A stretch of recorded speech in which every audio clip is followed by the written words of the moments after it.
Hello, my name is Maxine. I'm a celebrant and I'm a trainer at the International College of Professional Celebrants. Now, if you're thinking about becoming a celebrant, it's a good thing to understand the job and know what it is a celebrant does. In a previous podcast, Stuart and I have really talked about why we are there. And by that, I mean we are there to help people celebrate rites of passage. We are there to help people say goodbye to a loved one. And we talk a little bit in that podcast about the history of celebrants, the relevancy of celebrants, what we can and can't do legally. But I'd like to talk to you about some of the more practical elements and how you actually do the job. So first of all, let's talk about funerals. In funerals, you will usually be notified by a funeral director who has been speaking to a family and would like you to be the celebrant. So what happens next?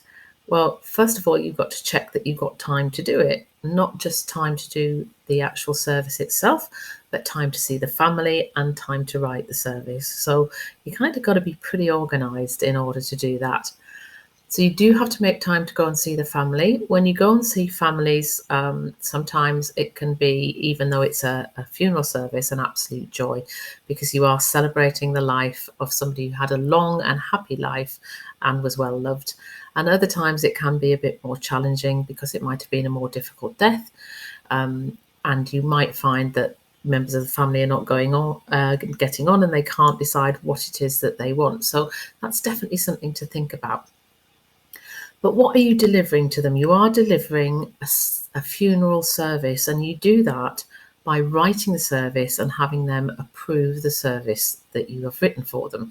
So you've got to make time to be able to do that. That's really, really important. You've got to be able to break down the service for them and talk about each element of the service. Often when people are grieving, they have no idea where to start and they may not have worked with a celebrant before. So it's really important that you can show that to them, talk about the different elements and help them with ideas. Because sometimes they think, oh, I'd like a poem, but I don't know where to start. Sometimes they might have difficulty in choosing music. Sometimes they might not want any music.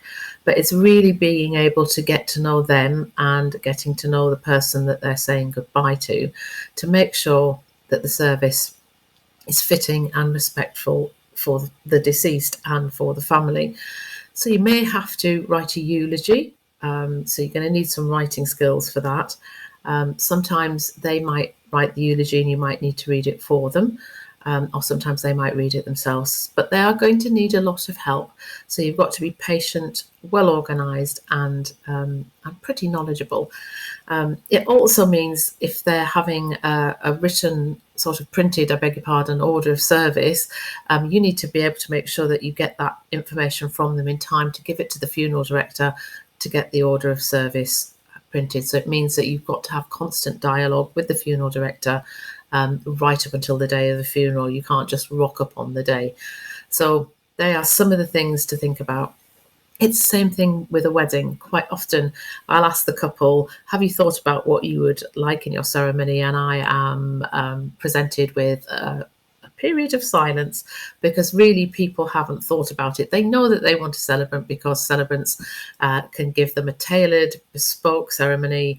They can have it as long as they like, as short as they like, with as many people as they like, as many rituals as they like, but they really don't know where to start.